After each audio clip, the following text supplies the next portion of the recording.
Wait. Oh, what? We are recording the audio. Perfect.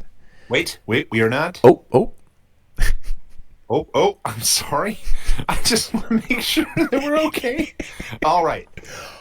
We are now recording the audio. Okay, thank goodness. Get ready for a show. Pro wrestling off topic, here we go. Oh yeah. Zach and Joshua, they got the lowdown.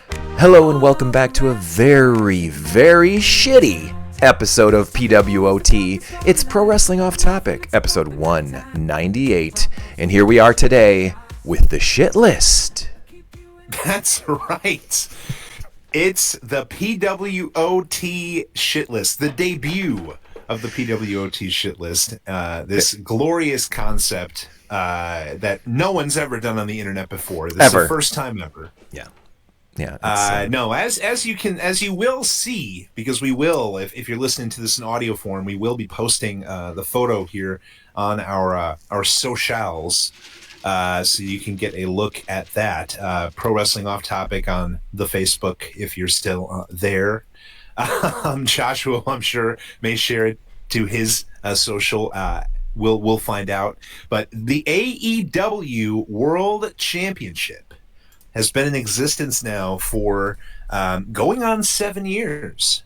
And within that time, there have been several people who have held the title, several who have held it more than once. And I figured for the debut of kind of our tier list concept, jumping on the train of a trend that, went viral like 6 years ago, we could add our little contribution to the trend and we could begin to do our own tier list. So the first conversation that I felt like would be interesting, Joshua agreed, would be to rank the AEW World Champions, the performers per se, or I guess we can talk about maybe how our criteria, but the idea that I think we both had is the idea of like, in the canon of AEW, right, in the story of the product that is being presented on screen, how effective were these World Championship runs, right? I think we can all agree that everybody who's on this list is an incredible performer. There's no question, right? I mean, nobody, right, Joshua? Would you say unequivocally everyone who's held this belt is a top-notch professional wrestler? Yes. Okay. Yes, I can 100% agree to that. We are looking at the AEW Heavyweight Champion since the inaugural creation of the AEW Championship belt and all of those that have held it since. Yes, I can look at this list and say for sure these guys are all top-notch, world-class professional wrestling athletes. Exactly. So we are certainly not ranking them as, their overall careers. Oh, goodness, we are no. not ranking them as far as like how they all perform individually in the ring. This is purely looking at it from kind of an in-universe and out-of-universe standpoint. How have each of these people represented the AEW world title, be it in booking? That's really more, I guess, what I'm gonna be judging it off of. It's not so much necessarily their real life actions, and that's gonna be important when it comes to some of the people that we discuss on this list. Really, only one of them, in my opinion. But, I think that if we were ranking the top 9 wrestlers on this list in a way of saying who's had the best careers, absolutely my absolute bottom tier shit list guy might even be one of the top 1 or 2, just because you're comparing their AEW World Heavyweight title reigns versus an entire career, an embodiment of a career. So yeah, 100% difference there. So this, it's good that you went through and kind of gave that little bit of an extra descriptor there, because for sure, this is literally just talking about the men as they were champions. Not even really, exactly. It's not even their AEW careers technically. It's just them as champions. How do you rank these championship reigns? And it isn't, the thing that's also unfortunate is a lot of these people have had multiple reigns. So now we can configure that into our results. We can also talk about all of them as a whole. So say Moxley himself has held the belt 3 times. We're ranking all 3 of them together as one John Moxley AEW championship run. So As much as I'd like to say we should split them all up because there's been 17 different times there's been a different champion within AEW, we're going to consolidate it down to just the reigns, the individual reigns themselves. I'm sorry, just to the individual wrestlers and their collective reigns themselves. Exactly. How have they represented the title in each of the times that they've held it? There will be one exception, and we will get to it. To start things off, and it perhaps is fitting, because we are not doing this in chronological order, but this man was, in fact, the man who was defeated by Chris Jericho. Yeah. To become the AEW World Champion for the first time. Right. And then he went on to win the title twice over. Adam Page, the Hangman, is our first step up to the shit list. Now, what is the shit list? Yeah. What is the shit list? I know everybody's like, "What the fuck are you? You're talking about like a shit list? Why are we talking about something positive in the form of this?" Well, because it's funny. Okay, it is what it is. Yeah, we're funny people. Get used to it. So, everybody wants to put S tier as the best, right? Like that's the thing, right? There's A, but actually S tier is like supposed to be better than A. Right, so I started kind of there. S stands for supreme. Stands for the very top. We could not think higher of that reign. H stands for hell of a run. Run. Haluva. If you're Sami Zayn, and that is essentially just it was good. It was real good. It was there are some things you could complain about, but on the whole, positive run. Then you get to the I. You get to intermediate. Very middle of the road. I mean, there are some bads. There's some good. There's some good stuff, but frankly, enough bad that you're pretty lukewarm on it. You're not super into it. You might even say a little bit bad. And finally, we do have the very bottom, the T for terrible. There's no real.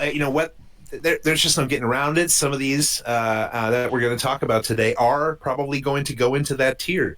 I know one of them for sure, and it's got to happen because some stuff it's just bad. It just didn't turn out good. So that's where it stands on the shit list, and we're about to talk about Adam Page as the AEW World Champion. Well, he beat Kenny Omega in 2021 to win his first belt.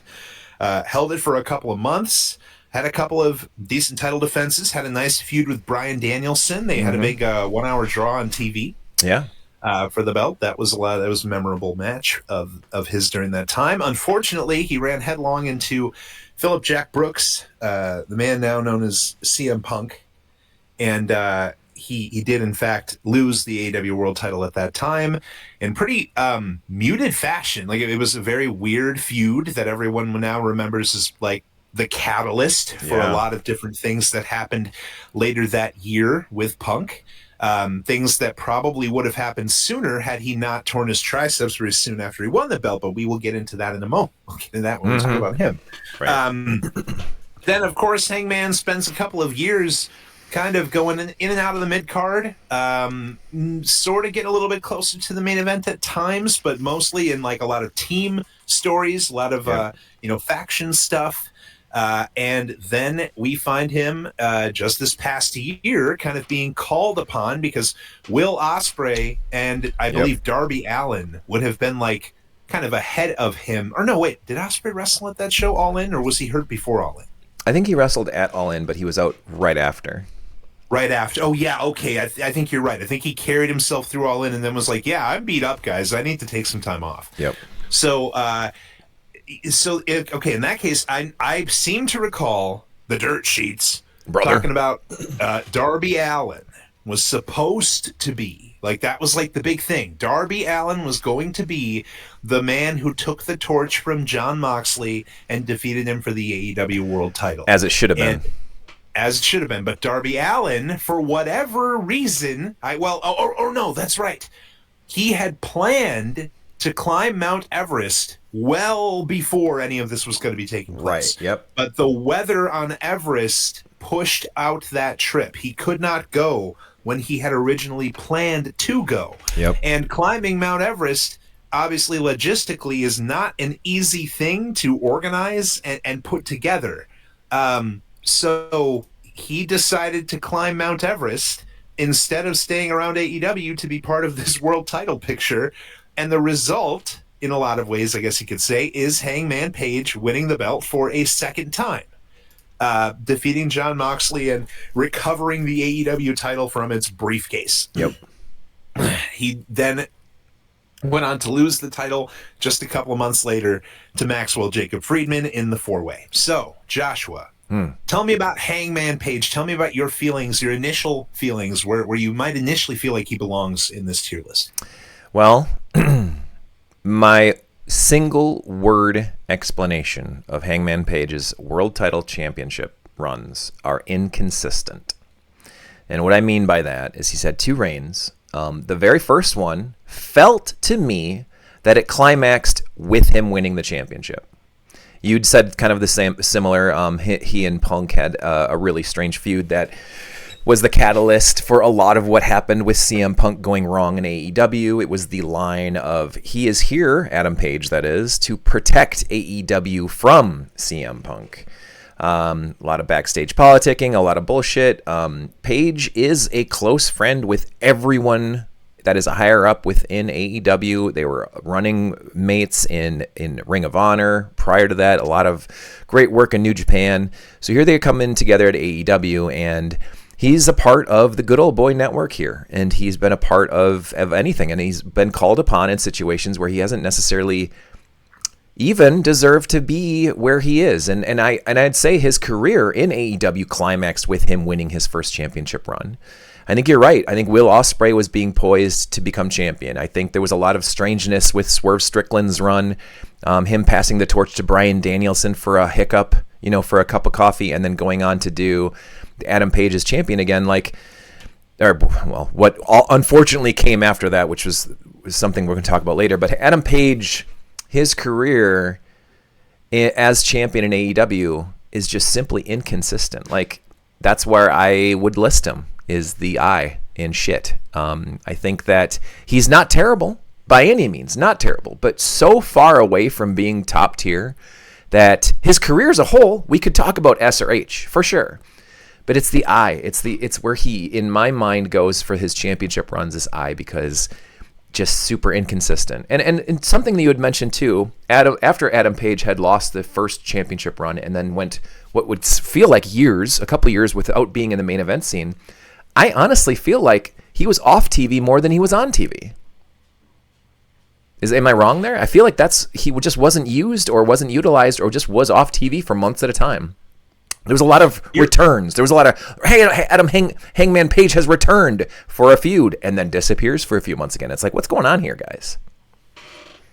You're absolutely right. I feel like in many ways, Hangman Page is the, in this analogy, he's like the Daniel Bryan, the Bryan Danielson, slash in WWE known as Daniel Bryan, to the 2014 world title picture.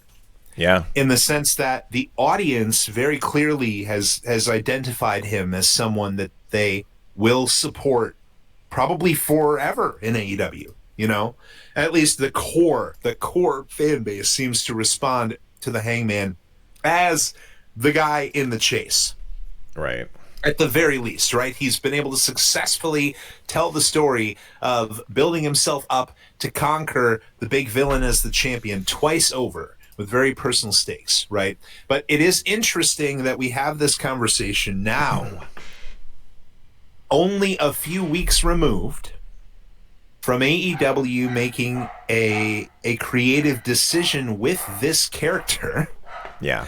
That I don't really or didn't really understand. I don't really understand to a large degree. It feels very much like. No, it's okay. It feels very much like Hangman Page is like the first time they put the belt on him, it was on purpose. But then they didn't see what the audience saw. You know what I mean? Like, Oh, for sure. being somebody who was watching AEW at the time, week by week, I honestly believed that when Hangman and Punk were in the ring cutting that promo on each other, and Hangman was, going off, he went into business for himself. Like the most dreaded thing in pro wrestling. He went into business for himself. When he's in there, I'm kind of thinking that it just went along with the story in my head. I'm thinking Hangman Page is an AEW like diehard, and CM Punk is a little bit of an interloper. He's a I showed up to the party because now it's cool to show up here. Right. He wasn't there day one. Hangman Page was. So to me, as an AEW fan, I interpreted the story as like, hey, I actually do support Hangman here because he's the one who's kind of held it down from the beginning. And I don't want CM Punk to show up in my what I consider to be my promotion, right? My favorite promotion at the time. I don't want him showing up and immediately winning the belt his first crack at it, because I don't think that makes the champions of AEW look all that strong. And sure enough, they made Hangman drop it to Punk. And it kind of sours the whole thing, because the one big feud he had was with Danielson during that time. I don't think he defended the belt very often against anyone else who you could consider like a threat to actually win it. So when he's defending it against Punk, it feels very much like, okay, now here we go. Hangman Page back in like the true main event like caliber of this show. And it was it was him dropping the belt to the guy who Tony Khan very clearly saw as the real star. Yeah. And that's kind of what happened this last time as well, in a way, because MJF very much really is a real star. Very much. And Hangman just kind of transitioned it over to him in a lot of ways. It didn't feel intentional. It felt very, I moved Hangman's picture already over to intermediate because, Joshua, we don't need, I think this is open and shut. You and I are on the same page on this one. I'm good with Hangman in the intermediate. He starts us off in the I tier because it's very, very blah. A lot of I love the stories that are told up until him winning the championship, right? And of course, I want to be there and be on board while he is the champion. But both of the times that it has happened, it may never happen again. Right? It just hasn't been what it should have been. Yeah, no, 100% agree. I think it's funny that you and I are ready to turn the Adam Hangman Page. We don't agree all the time, but this one feels like the right spot. So I think we're both in agreement with the Adam Page. Who do we got next? Oh, we have in alphabetical order by first name. We go to one of the actual relative few men on this list that have won this championship only one time, and that would be the American Dragon, Bryan Danielson. Yeah, in fact, the lowest amount of time. Maybe this is a little bit of a spoiler for where I might be suggesting that we rank him. I know that it could be controversial here, but it is a fact that Bryan Danielson has the least amount of combined recognized days as the AEW World Champion in history at 48 with his single reign. 48 days. And where would I put him? Where would you put him, Zach? I feel like he was telling everyone he was pretty much ready to be done as an active wrestler for quite some time. They stretched it as much as they could and thought, well, let's throw a world title reign into his, repertoire as far as things that he's done while in AEW. So it doesn't feel like it's a complete waste of time. Definitely worthy as far as a career goes, as far as an in-ring worker. One of the best, one of the best to ever do it, and one of the best wrestlers on this list of AEW champions. Unfortunately, his AEW championship run didn't make any sense to me. It halted a man's run before it was ready to be done. Prior to his, that was an infinitely better run that was cut short. And I would say Bryan Danielson is either an I or a T, and I'm leaning towards a T. I don't think it's the worst, But to me, I would just consider it, yeah, why did it even happen? It didn't need to happen. It was just a terrible run to me. Well, Joshua, if you're saying either an I or a T, what I am going to say here is, are you leaving it up to me? Is that the idea? Like you're putting support about either idea? So I wrote down an I on my list. I actually gave him an I, but because I think, okay, if you think of a terrible run, it's not terrible. I've experienced far worse in all of the different avenues of wrestling that we're fans of. I've seen some runs that were just the fucking total shits, and I would say that's terrible. But in terms of AEW's run, it's one of the worst, easily. So I mean, it could be an I or a T. It depends on how you're feeling, how froggy you're feeling, Zach.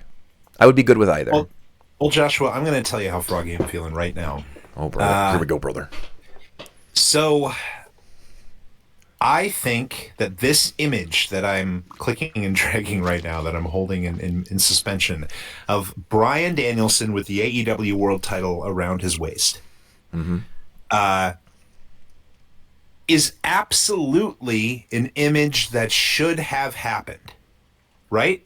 Sure. Like, it makes sense. It looks right. It's something that, as a Bryan Danielson fan for a very long time now, it's crazy to think that I have watched 15 years of this guy wrestling to this point. And he wrestled for a decade before that I wasn't even aware of. Right. But having gone back and watched some of that, I'm not going to pretend that I'm like some Bryan Danielson ROH purist. Sure. But like, from the time that he came onto the national scene in WWE all the way through like the end of his AEW career, I mean, right, there are very few who can say they've done it at the level that he has for as long as he did, with just the absolute meticulous dedication to the craft in so many different ways. Right. And like, I mean, I compare him to Bret Hart in a lot of ways, you know, like just like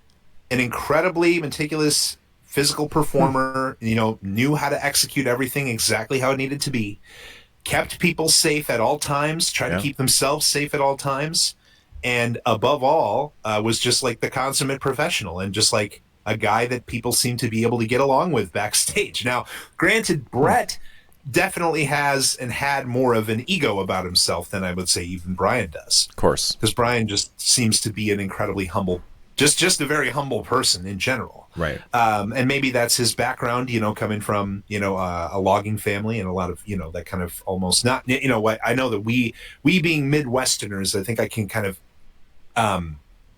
empathize, or, you know, identify. There we go. I can identify with Bryan Danielson in a lot of ways.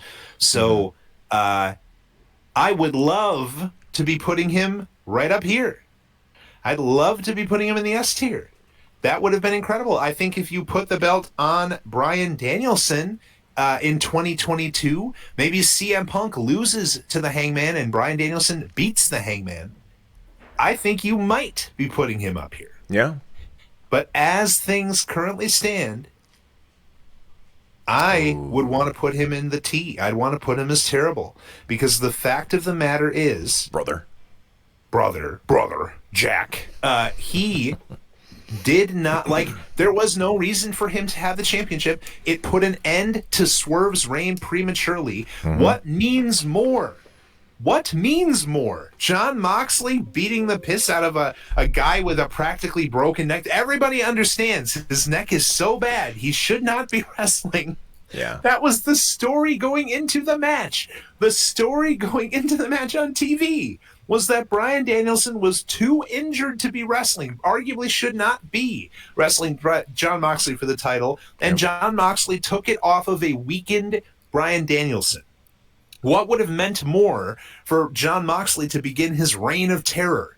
To do that, or to beat Swerve Strickland, who was like the most promising new star you've created in quite some time? It made no sense. Like, it made no sense from a multitude of different angles. The only sense that it made is the fact that the image that I just put in terrible exists. Yeah. This is not AI generated, right? This is a a true thing that did happen. Bryan Danielson was the AEW World Champion for as short of a time as it was, but that is the only reason why he was and why he is. There was no storyline motivation for such a thing to occur. It didn't make anything any better on television. In fact, it probably made it worse. For sure. It's a T. It's a T for me. Yep. I think it's a T for me as well. He's the T in shit as far as the shit list goes. He might be the only T, but I mean that's. Wow. I think he has to go to T. I'm just saying.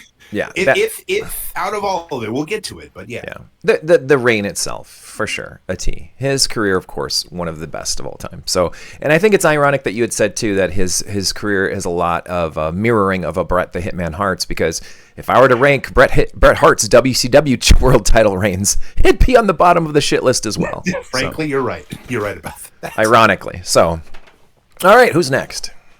Who's next? We are looking at the very first AEW World Champion, in this image being congratulated by Aubrey Edwards, none other than Chris Jericho. I think this reign itself has a few more positives than negatives, in my opinion. His reign in general had a lot of comedy. It had a lot of really good wrestling matches. It was also what brought AEW to the dance as a legitimate wrestling fed. I think was the only decision they could have made. And having Moxley debut around that same time and having Kenny Omega in the run with it, Jericho had only the best stars in the world to work with in that main event scene. And it was the first champion. So for me, I'm not saying S tier, but he had a hell of a run. Let's just say that much. Geez, Joshua, we're like bang, bang, bang. 1, 2, 3, 100% in agreement here. Oh no. Hang on. Oh. Come on. This darn tier listing. There we go. It's working now. He did, in fact, in my opinion as well, have a hell of a run.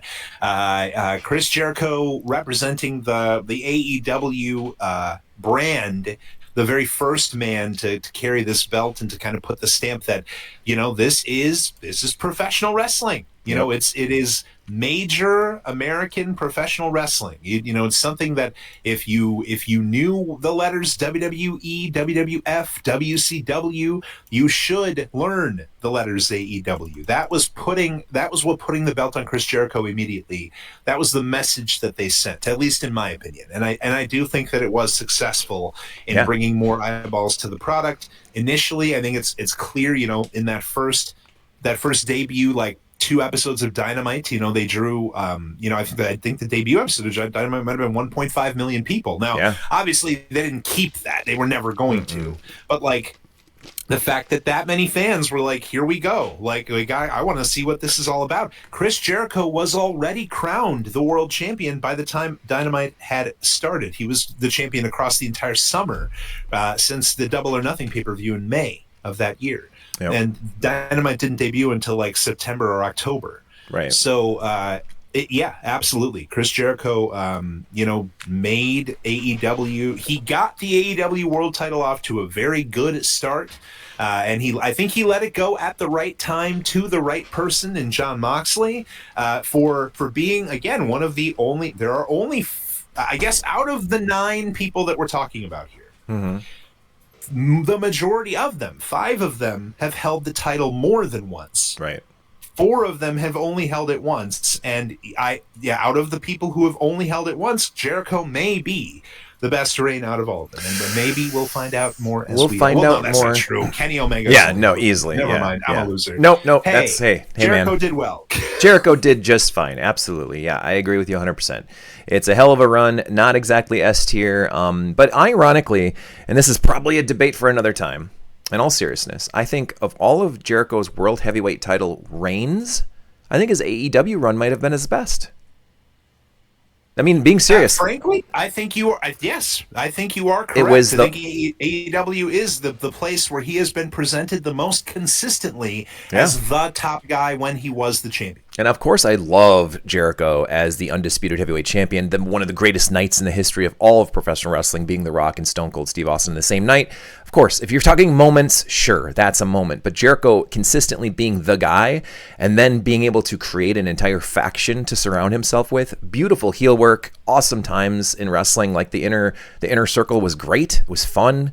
It gave us so many awesome main events with multiple people. It kind of hid Jericho's age at the time, like just fucking crafted perfectly. Well run, well done, and a great run. Who's next? Are you done? Who's next, brother? Who's next? Ooh, what a rush! I don't know why. The Legion of Doom. The Legion of Doom is next. No, unfortunately, it's just the doom of the conversation of this podcast taking a pretty dour turn as we turn to the man whose ring name precedes his real name, CM Punk. Yeah. Well, this is an easy one for me. CM Punk is the next. I'm sorry, Joshua. Go ahead. I said this is an easy one for me. I thought CM Punk's collective runs were just the shits. It created all sorts of controversy. It created interim championships, and it created an injury angle, and it created this, and it created bullshit. It's T. It was terrible. Fucking joke. Let's move on. It's so... Look at this. Just look at this. Yeah. Look at this tier list we have going. We have yeah. right next to each other on the very bottom. If you were in 2019, if you're Tony Khan in 2019 and somebody is like putting this list in front of you and they're saying, yeah, you're going to have all these guys in your company. They're all going to win your world championship. And then these two guys here, these two are going to be on the very bottom of the list. Yeah. Bryan Danielson and CM Punk. What do you think about that? Well, it's a collective 90 days for CM Punk in his two runs. The second one was 3 days, completely unnecessary and has no purpose. The first one was done basically because, it was insane too, because if you think of CM Punk's first run, it almost is where all of the momentum for AEW came to a screeching halt. Like everything. It just... Correct. Because up until that moment, the AEW brand was presented as a cohesive, a cohesive company, a collection of stars that all felt very much on the same level in a lot of ways. Yeah. CM Punk changed that because as much as people might have thought or might have hoped that he would just kind of blend into that fabric, I think it became pretty clear right away that that's not what his plan was. His plan was to, become the top guy of the territory. It was time for him to become Hulk Hogan, for him to become Ric Flair, for him to become like the man to carry the flag. And I can't agree with you more, Joshua. Actually, I don't know what I was saying before that Bryan Danielson was going to be the only T, because then this obviously has to go right there. There's no doubt about it that CM Punk, for the very relatively short time that he was that he had the championship, he was world champion injured for the vast majority of his time, recognized as champion. It should not be 90 days. We're counting like his in-ring appearances and like the fact that he held the title while injured for like 2.5 months. It's like it doesn't even really count to me. To me, between the length of the reign, the cutoff of Hangman's momentum for the sake of what? Punk is already over. Yeah. If Punk is already over, if he's already got the t-shirt sales, if he's already selling out the United Center in Chicago, where WWE hadn't even tried to run a show for decades until recently, right? Yeah. Like, that was a major accomplishment. And what does that tell you? That tells you CM Punk doesn't have to be the world champion. You can use him in so many other ways. He doesn't have to be the world champion, because if he is, apparently it was a detriment to your product. It made everybody else look small. It did. I don't know why he wanted to be that way. It did. It 100% did. It would have been a hell of a better scenario. And of course, we can always put our fantasy bookers on, our hats on, and go and do entire episodes on this. But we basically boycotted CM Punk for a majority of the last 5 years of doing this podcast. But if they had gone in a direction with him, was say when Tony Khan bought Ring of Honor and he wanted Ring of Honor to be something special, give CM Punk the ROH championship belt. Let him be the guy to carry the flag for a couple of years. Like let him go undefeated for 1,000 days or something crazy. I mean, like have him appear on AEW with it. Like how cool would that have been? It would have legitimized an entire wrestling organization as something that people would want to see. And fuck, that's his upbringing. That's his roots. That's his beginnings. That's his first theme song. Like, I don't know, man. It's just crazy to think that how badly they botched it. And obviously there's a lot of egos that go into it. I think CM Punk as an overall career, he is, of course, a fantastic worker, and he has had great in-ring promos. I mean, overall, the package there, he's a Hall of Famer, I'm almost assured. Assuredly, he is. I can't deny that. If a majority of his career I've disliked him, I can't deny that either. But he is the embodiment of professional wrestling guys and their egos being basically those elementary school king of the mountain bullshit kids who sit on the top of the hill and they're like, I'm the biggest, I'm the strongest, everybody likes me the most, I should be champion. Get the fuck out of here. Get the fuck out of here. My God, dude. Like, how silly. So... yeah, I think his run is longer in length than Bryan Danielson's, the two combined, but it's the worst. It is the bottom of the T. If we made this the shits list, where the bottom would be an S underneath the T, that's where I'd put CM Punk's AEW run. Because his run collectively was just the shits. Okay. Who the fuck we got next? He's in the appropriate tier. We found it. He's in the T. Yeah. But I will say, before we move on from Philip Jack Brooks entirely, you may notice that in the top corner of the screen here that I'm sharing is, in fact, an image of a couple of men holding with one of them holding a belt that very much looks like the AEW World Championship, but is in fact not the recognized AEW World Championship of the time. And that is the one individual reign apart from the main reigns that we are going to discuss, which is the real World Championship run for CM Punk in the summer of 2023. Now, obviously, when I say run, that's very much in quotation marks because it didn't last for very long, but it did exist. AEW legitimately attempted to present kind of a brand split without actually telling us that it was a brand split, and it would seem that their intention was to do a little bit of a WWE and create a second world tier championship, which is kind of what happened for a couple of months because CM Punk brought the world championship that was stripped from him the previous fall. He still had possession of the physical title at the time, pulled a Ric Flair, and showed up with the belt on TV and put an X through it with spray paint. It was kind of a combination of a couple of different wrestling angles of the past and created what he called the real world championship. Now, Joshua, what did you make of this? I mean, it's hard to think about it. Like, at the time, I was absolutely furious that Punk was just back on TV at all. So, like, I guess just trying to separate that from it all, right? Just as, like, a pure booking decision and using this character in this way, the fact that he had never lost the title in the ring to that point. How do you feel about this kind of angle more than it is a run? That was the his promo where he said he's a collision guy.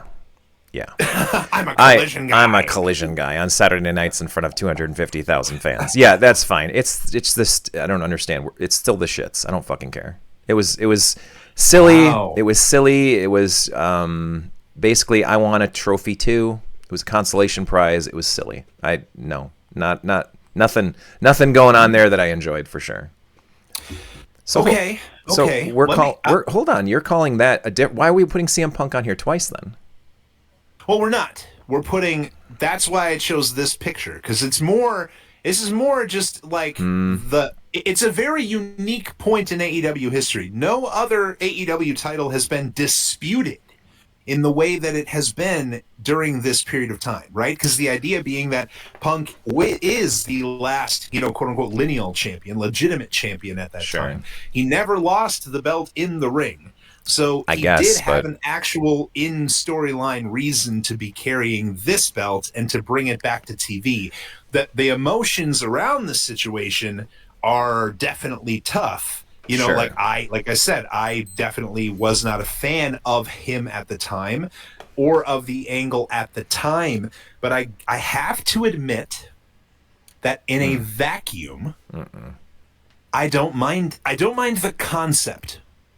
Do you see what I mean? Like, Sure. if you had to, which obviously they did not have to. I think it's without a doubt, it is, it cannot be, stated enough that the whole idea of Collision and like a soft brand split was stupid to begin with. Very much They so. never should have done it.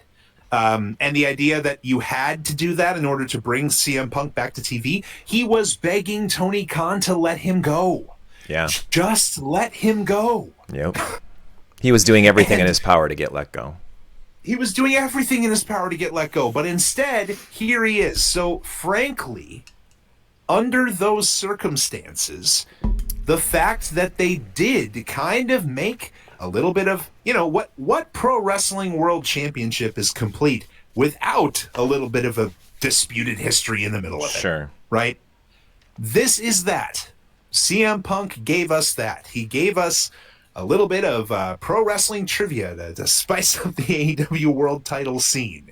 And he did carry the belt into All In, which with what was a very good match against Samoa Joe. Sure. For a title that he did win, he kept, and in theory would have continued to have matches against people that it probably still would have been pretty good and would have maybe even elevated this. You know what I mean? Like, it's almost like an unrealized potential sort of situation in a lot of ways.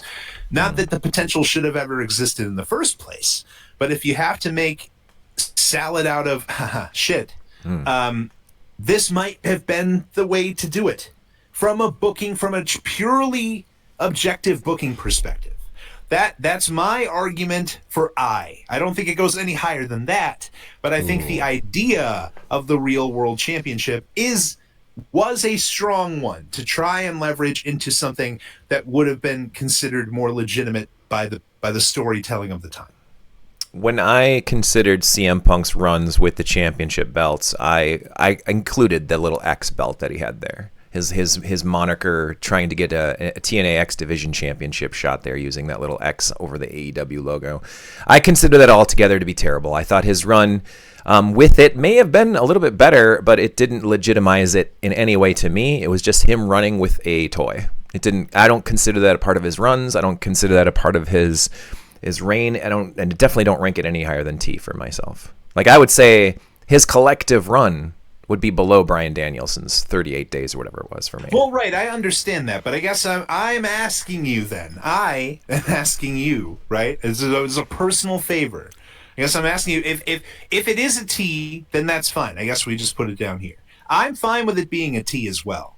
I'm not saying, like I said, for all of the things that we talked about, you know what, and frankly, yeah, I don't know. I'm convinced, because we do have to agree, and I will agree with you. If you're unwilling to budge on the I, despite the argument, I will concede that the argument is not incredibly strong. This whole thing probably should never have happened anyway. It deserves to be looped in together. When you consider what an I is, an intermediate run where you could take it, you could leave it, it wasn't great, but it wasn't bad. I do not think of Hangman Page and his runs as champion are anywhere nearly identical or similar to those that are below it right there. I would just not. It's just, Sure. and Jericho's is a step up from Hangman and Adam Page. Now, upcoming with some of the ones that we're going to talk about, there are some that are very similar to both Jericho and Page's. So I just can't, in good faith, in my own soul. If I made the joke before about the shits, there'd be one below terrible. Maybe then CM Punk is just shit.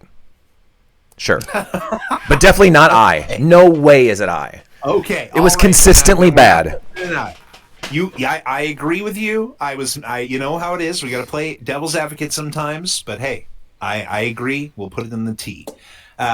Next up, we'll move on. That's it. The CM Punk strife is over. Oh, Thank by God. the way, of course, the cherry on top of the whole thing, WWE's current world champions as we speak are, in fact, Cody Rhodes, the man who was booked to never win the AEW world title ever, and CM Punk, the man who caused the most chaos and catastrophe in AEW history from a legitimate perspective. Yep. just funny how it all works out. Yeah. Comes full circle. But we now talk about a man who, you want to talk about legitimizing AEW, this guy did it. His very first night appearing for the company at Double or Nothing 2019 to close the show. It was none other than Jon Moxley, returning to the company, or rather returning to that name after having competed as Dean Ambrose in WWE for nearly a decade. Brought in some serious pro wrestling cachet to the AEW table, and this is going to be a very interesting one to try and rank, because we are in fact trying to rank all of Jon Moxley's time with the AEW World Championship. His first run was his longest run. Yeah. He held it from it was February until December of 2020. Moxley was very much, you could kind of consider him one of the two pandemic champions in that way. Because he won it right before the pandemic and essentially had to try and carry the AEW product on television through a time when a lot of people were having a hard time engaging with wrestling without the crowd. I mean, I remember that being a really vocal thing at the time. Joshua, do you remember? Because of course, wrestling was such a part of my life at that time that there was no way I could just like stop watching. So I did watch a lot of the pandemic content, like the empty buildings and the, just a smattering of people around ringside. How much of that do you remember? Like, did that whole crowd, did the lack of the crowd hurt that reign at all, or did you enjoy that? So AEW to me during the pandemic time period was the best wrestling available. I thought the way they did Daly's Place with the very, very empty arena, but then had smatterings of like 50 people all around the arena with mostly just wrestlers and workers' families and stuff like that in the crowd was fantastic. I loved it. It definitely was a step back from a large, actual crowd. It sucked that we weren't able to get an actual audience to see a lot of these big things, but I very much so preferred that over, like, say, WWE's like the TV Dome or whatever, or what Impact TNA did, the empty, just fucking completely empty sound studio with a ring in it. I preferred what AEW did. So I really didn't think it detracted at all from the product that much. It was really cool. Like, they did a really good job during the pandemic, and I thought it was the best show available. And it looked like the best show available at the time, too. But talking about Moxley's run here is I'm so conflicted, dude, because I'll give you this. I just watched AEW Revolution, and it seems to me that even though this Death Rider's angle, at least him having a stranglehold over the world title, has ended, they still don't know what to do with it. They still don't know what to do with the faction. They just still don't know what to do with Moxley. They just don't know what to do. Because when his reign came to an end, he kind of became this, like, I love AEW, I'm here for AEW, I'm here for the fans, I want to give you guys whatever I got left in the tank is what I'm going to give you. And him and Takeshita had this fantastic match at Revolution. No cheating, no run-ins, no nothing. Moxley wins the match clean, and it's like, this is great. And at the end, Takeshita and Moxley fucking have a moment where Moxley's like, I want to shake your hand, you did really good, next time you might win, those kind of situations. And Takeshita does what he does best, and that's be an angsty heel who's still got a lot to learn as the alpha, and walks away without shaking his hand. And it's like, oh shit, wow. Ooh. And then what happens? Here comes Will Ospreay, and then Moxley puts on his, that's right, I'm a cheeky heel, and I got to run away from Moxley and have him kick the shit out of our whole faction. And then, since then, he's been basically playing the role of a dicky heel again. It's like they don't know what to do with the guy. I was so hoping this Death Rider's angle was over with and it would just be done, because it's so aimless. They have no concept of where they're going with it anymore, other than just be a group of guys together for reasons unbeknownst to me. And then I don't know. It's really strange. And it soured my entire view. It soured my entire look at Jon Moxley in AEW. And that's really unfortunate, because his first runs were at least H tier. At least H tier. He saved the summer of Moxley. Like you said, it was like he was supposed to go on vacation. He was supposed to take a serious, lengthy time off from wrestling And then all that shit started happening with CM Punk and AEW, and they're like, we need a champion. We don't have a champion. We need somebody. And Moxley's like, I'll do it. And he had some of the best runs because it was off the cuff. It was unscripted. It was fun. It was great. He was good. He was a good face. Even if the, big Moxley, Kenny Omega angle that really shifted the storyline, shifting from one great run to another great run, had the farting explosion match that was a fucking joke of an ending. That was still a great match that people kind of forget about because the ring farted at the end and no one really cares about what happened in the match. But there was some really good stuff. And Moxley is, if you cut it off after 2022, he's an H. Maybe even an S, but most likely an H at least. But because of this, because of everything else you add to it, he is a low I, in my view of what I see his AEW championship runs. A low I. If I wouldn't say terrible because you've got everything he did at the beginning. But man, that last run brought everything down, his entire stock down, in my view.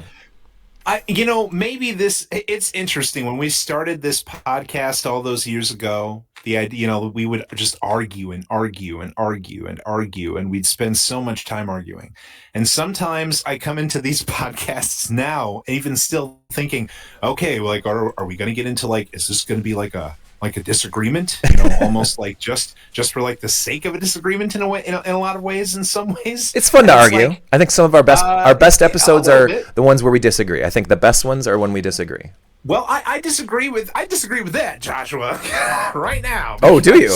I think this is one of our better episodes. I think we've had a great conversation so far. And I will say, I 100% agree again. I dropped Jon Moxley right there in the intermediate. It is incredible to think that anything could have. Right, you're absolutely right. He saved AEW's Pandemic TV. Yep. He then saved AEW's Main Event in 2022. Yep. Buoyed it to get the belt onto MJF by the end of the year, and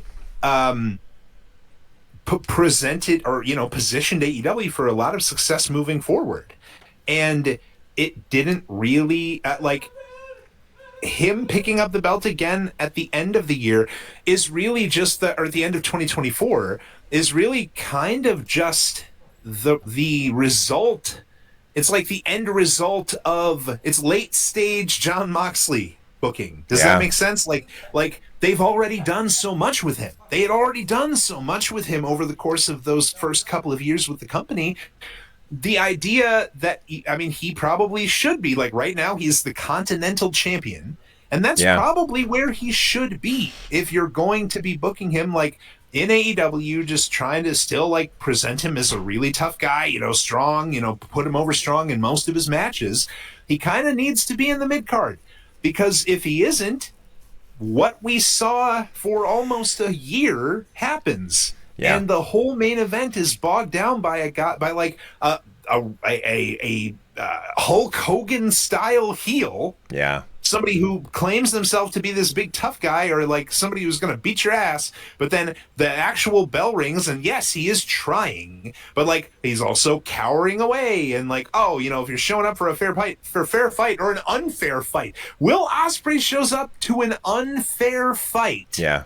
And Jon Moxley bails. Yeah.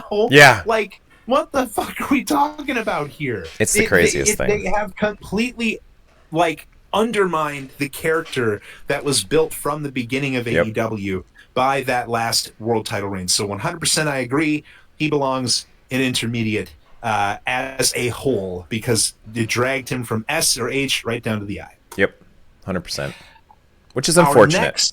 It is. It's really extremely unfortunate. Extremely unfortunate. Again, we are talking about the man as champion. We're not. I mean, as you can tell, we both obviously have flowery thoughts, if you will, or like we couldn't be. We were using very flowery language. We couldn't be more praise. We couldn't praise him anymore as a performer and as a contributor to AEW's history. But as the champion, he hasn't had the best run of it as of late. As of late, absolutely. The biggest pop that Jon Moxley has gotten in the last year was on Monday Night Raw when they name dropped Dean Ambrose last night. That was ridiculous. You're right. That crowd went nuts when Paul Heyman said Dean Ambrose. Yeah. Yeah. Yeah, that's it. Because Couple of them, man. that music Couple. that they hit now, when he comes out with the water bottle and everything. And the thing is, and this is the last thing I'll say about Moxley's run, is it came right off the heels of the insanely long the OTC angle with Roman Reigns and the Bloodline and everything going on. Which was bad as well. Which and was everybody gaslit themselves into thinking it was somehow good. Yeah, the crazy thing about it too is the Death Riders angle was about 1/3 the length of the Bloodline angle, and it felt longer. So, really sad. You're absolutely right. Okay. I think we're going to be universal on this next one as well. We'll see. The next AEW World Champion on the list that we're discussing is Kenny Omega. The one and only AEW, as of this recording, AEW Executive Vice President. He may, in fact, lose that title to Swerve Strickland this coming Wednesday. But yes, Kenny Omega, who finally, I say finally, captured the world title. Mm-hmm. And it's funny that, it felt like finally at that time too. But yes, December of 2020, beating Jon Moxley at Winter is Coming, turning heel and defeating him by hitting him with a microphone first, and then the One-Winged Angel to pin and win for the World Championship. And Kenny carried the belt for what would be the longest reign for a long time. Yeah. At 346 days, dropping the belt to Hangman for the conclusion of the story that they had built over the entire history of AEW for those first 3 years. So, Joshua, tell me about, you and I watched Kenny win the Impact World Championship. Yes. On an Impact pay-per-view during the pandemic, while or during 2021, I think, while Kenny was champion. Yeah. By default, that gives Kenny Omega an S tier. This is the first S tier run, in my opinion, because it's not only is he the AEW champion, he was also the AAA champion. He was the TNA World Heavyweight Champion, / Impact Heavyweight Championship. He was the guy who brought TNA back on the map somehow magically, because he appeared on Impact with the AEW Championship as well. It was kind of a globe-trotting run, and you're right, he did turn heel. It was a fun heel run, but during that run, he really wore his body down ragged. His schedule was insane. As much as you want to say the pandemic was a way where you could record several matches over the span of a short period of time and then release them on TV, what he did is he just traveled all over. He wrestled in Mexico. He wrestled on AEW at Daly's Place. He went to Impact up in Canada. Like, the guy was all over the place, and that run was amazing. Some of the best matches out of all of it. They unified the TNA and AEW championship for a bit. He made Christian Cage look like a champion again by having Christian Cage win the TNA championship on an episode, the first episode of AEW Rampage on Friday nights. Made me miss Rampage, if you think about it. There's been bigger Rampage moments than there's ever been big Collision moments. So, like, what the hell? Absolutely right. Yeah, that's S tier. That is S tier. That is when AEW was all in the right direction. If you think about that, Jericho's run, the inaugural one, Kenny Omega's run, like, just great times in wrestling, man. We didn't realize how good we had it those 5 years ago. Yeah, I have to agree. Kenny's run here as the belt collector, as he would be known at the time, the AEW World Title being part of that collection, Kenny Omega winning the AEW World Title was something that had to happen. There was no doubt about it. He had to win the title at some point in time. I'm glad that they pulled the trigger on it relatively early, though for me it could not have come soon enough. We're talking about a man, that was post. It's incredible to think that those Okada matches, the Okada trilogy, was nearly 10 years ago now. I think the first match in the trilogy is 10 years old. Yeah. How crazy is that, man? Oh my God. It's insane. But, like, that trilogy changed my perception of professional wrestling. It changed my perception of, like, what a professional wrestling match could be. In a lot of ways, like the way that the psychology could work together, the way that you could still present the spots, even though they are these massive high impact spots, like somehow you believe that they're kicking out. Yeah. Yet. Like it's an incredible display of talent from everybody, from both of the guys involved, and Kenny Omega is a big part of that, along with Kazuchika Okada. But I think Omega was the secret sauce that made the whole thing work, and I think that he is AEW World Champion now. Him outside of his AEW World Championship run, that is a whole nother story. Yeah, Like how he very has much been so. booked ever since being the world champion, ever since losing the world title to Hangman. I think you could say that it's not really what it should have been, and there's a lot of different reasons for that. I think a lot of them are medical. Yeah. But for what we got, for the time that we had it, maybe it was the only time we could have had it. Kenny Omega as world champion is S tier. It is supreme. Yep. And we're in agreement. Yep. Absolutely. The next man that we're discussing is a man who has actually defeated Kenny Omega in a world championship match already. And it's none other than the current reigning defending AEW Men's World Champion, Maxwell Jacob Friedman, MJF. Yeah, this to me is the most supreme run. I think him losing the belt the first time, the way that he lost the belt was a mistake. It was cut short, even though it was a lengthy run. His current one is also a lengthy run, and it doesn't feel like it's getting old. MJF has a way of elevating everyone around him. He makes Brody King look legitimate. He makes everyone he gets in the ring with look legitimate. Now, I'm not 100% in favor of anyone ever saying, if I don't win the title, I'll never challenge for it again, because this new angle with Adam Page and him, I wasn't a big fan of that storyline element. But the match they had at Revolution, spectacular. Like, it was very brutal. It was very violent. It was the way a good feud should end. MJF is S tier. Like, his career in AEW, like you said, very similar to Kenny Omega's. It could be up and down. There was a lot of time off he did to do movies like the Adam Sandler flicks that he was in. And then his run with Adam Cole. That storyline ended so poorly, but my God, that run at the height of it, when they sold out Wembley Stadium in the main event of All In, I don't know if there's anything ever bigger that AEW's ever done. And that was MJF's first run. I think his second run has the potential to be even bigger, because there's so many guys he gets to work with now, which they're teasing a potential MJF versus Kenny Omega rematch, which will be great. I don't want Kenny Omega to win, because Kenny Omega's in that limelight of his career type scenario in AEW as it is. But man, yeah, MJF, this guy, his world title runs have been magnificent. The best thing about AEW over the last 2 years, easily.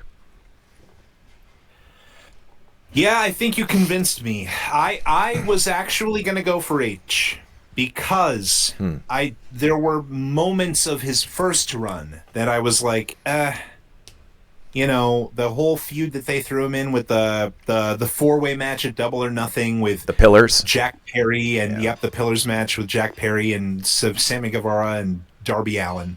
I didn't hate that, something though. that could have been. So it was a good concept, but it could have been better. But then you brought up All In, and yes, that story, one of the best that AEW has ever told, with Adam Cole and MJF that summer of 23. It wouldn't have happened without Max being the AEW World Champion. So, 100% S tier as champion. Yes, you are absolutely right that there are stretches of his time under contract with the company where you could definitely say, what the hell are they doing? Like, right. Why? What is going on? But as of when he does have the belt, it's been at the right times for the right reasons, and he is AEW's success story in a lot of ways. Absolutely. Right? I mean, so I appreciate the fact that he is in the S tier. We got two more guys to talk about. They both of their names start with the letter S, or both of their ring names, I should say, start with the letter S. And in fact, this guy, I don't even know if you could say it's a ring name. Maybe it's part of his nickname, but it is part of his ring name. It's Samoa Joe. Joe, the legendary Samoa Joe, one of the AEW World Champions, one of the men who has won the belt twice over, in fact. Joshua, I don't know. To me, this is just to me, my early impression is that if I didn't know Samoa Joe had won the belt twice, I think I might be shocked by that fact. Like, it's almost like I just don't know if his impact on the lineage of this title is what it could have been / would be in like another timeline. I don't know. Where are you on Samoa Joe? Well, Samoa Joe has 2 nicknames. If I were to give him AEW nicknames, it'd be 1, better without the belt, and 2, Mr. Transition. So I think Joe's first run as 100 days is extremely intermediate. It's just one of those things. He was a champion for a few months. I think he deserves it as a lengthy career type guy. This almost feels like that pity championship like Bryan Danielson got, that CM Punk got, but Joe made the best out of it. He ran with it as long as he could. He put on good matches. He was a very, very, very good on TV champion. Like Samoa Joe, people recognized him. People remember him in WWE with Brock Lesnar. People remember him in TNA as the X Division guy. Like the guy, the feuds with Sting, the feuds with Kurt Angle, like all of what he's done in his career. Samoa Joe's one of the top guys and former NXT champion. So it just makes sense that he has at least had the AEW championship. That 30 days that he had it again, though, it was so silly because they worked their asses off to finally have someone dethrone Dean Ambrose, John Moxley in this awful Death Riders angle. And what they do, they basically just replaced him with another guy doing the Death Riders angle because Joe needed help from all these schmucks. He needed help from Royce Keys. He needed help from Hook. He needed help from his ops team. Like, it was so stupid. I think his 2 reigns are between an I and a T, and I don't give a shit where you put it. I think if I were to lean towards a thing, I would say an I, because I think Samoa Joe always puts on good work, and he's a great promo. So, for me, he's right there, somewhere in the lower half of the middle, an I. Definitely not an H and nowhere near an S. Yeah, I agree. Again, Samoa Joe is, in fact, an I as the world champion. Probably could be a T, but the fact is, his reigns were not as bad as the 2 that are down in T right now. And it's like, okay, yeah, I would agree that between his performances and the amount of care, if you will, and effort put into the booking of the time, or when he was the champion both times over, yeah, it's fine. He has definitely been a transition guy effectively, and that's been fine, I guess, right? He's doing his best, and it's no better than an I. Speaking of transitioning the belt to other people, here comes the last AEW World Champion that we have to talk about, the man that Samoa Joe dropped the championship to at AEW Dynasty in 2024, I believe. Yeah. I can't believe that is almost 2 years ago now. Then he has not sniffed the championship since then. At the moment, it is none other than Swerve Strickland. Yeah. Another AEW success story for sure. Of all the guys that have won this AEW World Title, CM Punk, Bryan Danielson, Jon Moxley, Samoa Joe, if you want to count Samoa Joe and Chris Jericho, and Kenny Omega, all of them had held world championships in other companies and other countries prior to arriving to AEW. Hangman, MJF, and Swerve are the 3 who have not, or who did not. So out of those 3, I would say Swerve is definitely like the low, at least in my opinion, probably the lowest tier star of the 3, if only because he just hasn't had as long of a time to showcase his stuff. I mean, but he is an incredible performer, no doubt about it, and I think that his reputation can only grow from here. But we only have the 1 run to talk about right now. So the 1 run of Swerve Strickland as champion, Joshua, where would you put his relatively brief run with the title from April until August? Yeah, it was 126 days. It's difficult for me because it was cut short. This is the 1 reign that I would have loved to have seen triple the length easily. The matches he was putting on, the promos he was doing, how fucking over he was. Everything about it was printing money. There's no reason for it to have ended. Not to take you off your thought, but I 100% agree. If there's 1 reign on this list, if there's 1 reign that we've talked about tonight, today, that was kind of almost just generated purely by the how over the guy was in the moment, this is probably the one. Yeah, and if you're talking potential of a run, of what it could have been, it's easily an S tier. If you're talking about the way they treated him during the run, it's T. The only thing is he's going to end up, in my views, somewhere in the middle, around an I, probably, is because you can't say it was terrible because he had his successful defenses against like Will Ospreay and against others were spectacular. It was all, for in all intents purposes, it seemed like this was going to be a lengthy run because they were building him up as a legitimate star. Now, I remember reading somewhere, and I'm not sure I can credit my sources right now, but I remember when Will Ospreay originally signed with AEW, he didn't want to have any championship belts until a year into his run. And I think he's still pretty well on trajectory with that. His injury threw things off, but one of the first feuds they threw him in was with Swerve Strickland, and they had Swerve go over clean, which I thought was such a great moment because Will Ospreay they had the rocket strapped to that guy. Like, he's a superstar. He's a megastar. He's going to be, when he is a champion, if he becomes champion in AEW, he's going to be one of the best of all time. When his career is said and done, he could potentially be one of the best of all time. So, like, to have Swerve get a win over him was just so good. It was just like to say, no, we're putting this guy, this Swerve Strickland, is going to be our guy. And it was great. But cut short, stupid storylines, Death Rider's angle, Samoa Joe in his run that, is somewhere. It sucks to say this, but it's on par with the Hangmans and the Moxleys and the what is that, Joe in the intermediate. I'd slap it right next to him. Potential wise, an S or an H, but it wasn't given that. It wasn't given enough time to burn. It wasn't in the oven nearly long enough. Had it been in the oven long enough, sure. Yes. S or H. I agree. I do agree in some ways, but let me make the case, okay? I would put it in H. Okay. Uh-oh. What'd you do? Oh. Okay. You lost it all, brother. Breathe deeply. Well, we almost did. I'm just tentatively putting it there. Not saying we have to put it. I'm just making a case. Okay. My case is for H because of all of the people on this list, of all of the champions that have held this belt, every single one of them was of course that guy has to have this championship. Even Hangman Page. Sure. He was in the very first world title match the company ever had. Like, he was pegged from the beginning as a guy that they were going to put the world title on at one point in time, right? It was predestined. Mm-hmm. Whenever that happened, it was unknown, but it was going to happen at some time.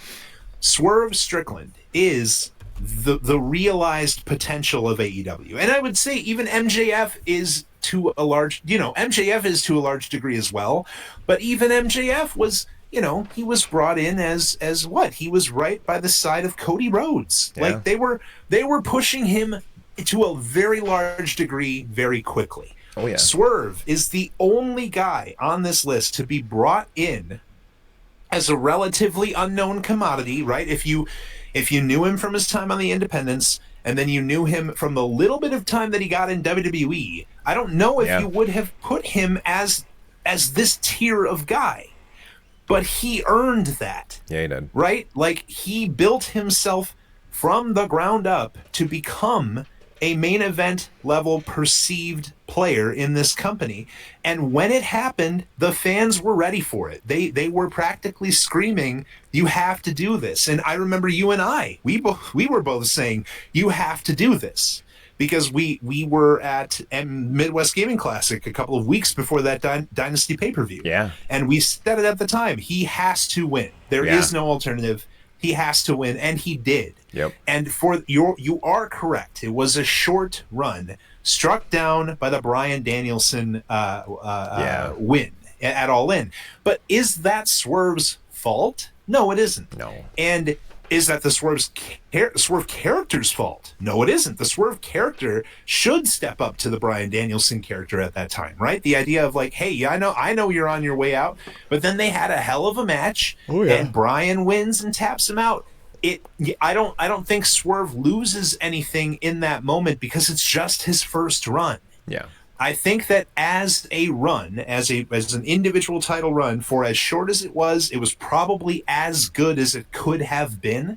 with a guy that the crowd was hot for at the time and was permanently elevated by holding the championship. Now he is still considered to be a main event person. So for all of those reasons, I want to argue for the H. You wouldn't hurt my feelings putting him an H at all. I'll agree with you. I think it was an H. But if I think in my mind of wrestlers and their runs, supreme run, hell of a run, okay, H it is. But I wouldn't say hell of a run. I'd say, heck of a run. Swerve. Heck of a run. Heck of a run. A heck of a run. If there was an H2, that's where I would go, because it certainly isn't as good as Jericho's run there. It is infinitely better than all the intermediates, though. I wouldn't say, that's why I was thinking I, like the top of the I's would be that Swerve run.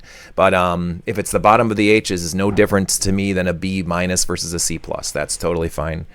I'm with you there. I certainly hope that when Swerve does get it back, he's able to hit his full potential, because he is easily as good of a worker as his ceiling is MJF levels. Like, his ceiling is as good as MJF. That's what he deserves. And I hope that he and MJF are able to main event another All-In, or main event another huge, big AEW pay-per-view in the future and put butts in seats and get another 80,000 person building rocking and rolling, because that's what they deserve. They're that damn good. So I agree. We did it. He's an H. We did it. Here it is.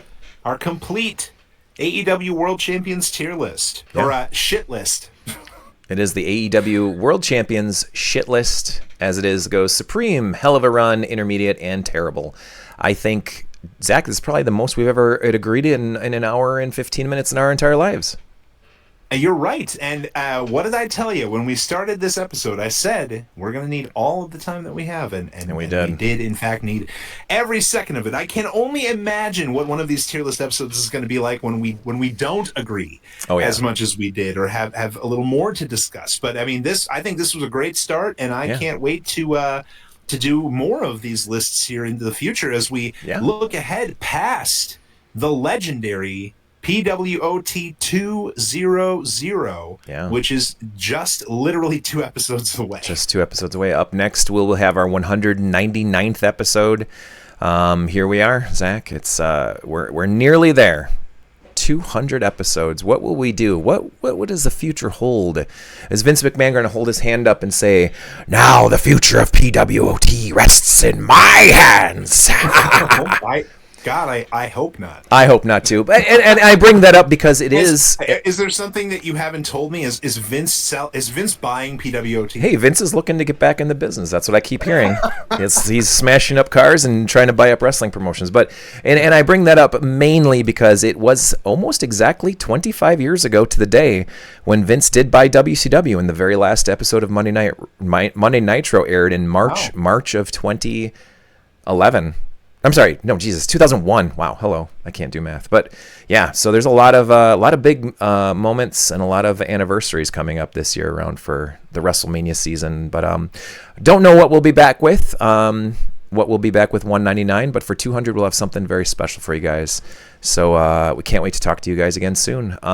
If you're looking for us on all the socials, hit us up. We're all over the place. Facebook.com/Pro Wrestling Off Topic. Look for PWOT or Pro Wrestling Off Topic on all of your favorite RSS feeds. We are on Spotify. We're on Podomatic and anywhere else. I think iTunes has got us, or TuneIn, or whatever it is, has got us too. I know I'm really good at advertising this stuff. But if you want to continue the conversation with us in general, we both have our own social media platforms. I, myself, am on Blue Sky at _Joshua Turbo. Don't forget the underscore. It is the most important underscore in all the internet. Talk about video games, music, comic books, wrestling. I talk about it all. Zach, where can they find you? Find me on the same platform, Blue Sky, at Surge World Order. If I ever do post anything, that's where it goes. It doesn't happen very often, but hey, you never know. And hey, if you follow me, it's pretty much a guarantee I'm going to follow you back. So hey, that's a big thing to people. Still, I don't know. This is the wild west of the internet. I'm running off of 2009 rules. Follow for foul. Follow for foul. Yeah, Yeah, that's what the kids say. That's what the kids say. Well, I thank you for the first ever PWOT shit list. The first of many. Yeah. The first of many. Honestly, yeah. And we will be back for 199. Until 199. then, everybody, take care of yourselves and peace. Peace out, 5,000. We'll see you guys next time for when we do all 63 TNA World Champions. All right, bye! All right. I'm just kidding. All right, sounds good. Well, I mean, yeah, that's the thing. We kind of have to pick lists that we can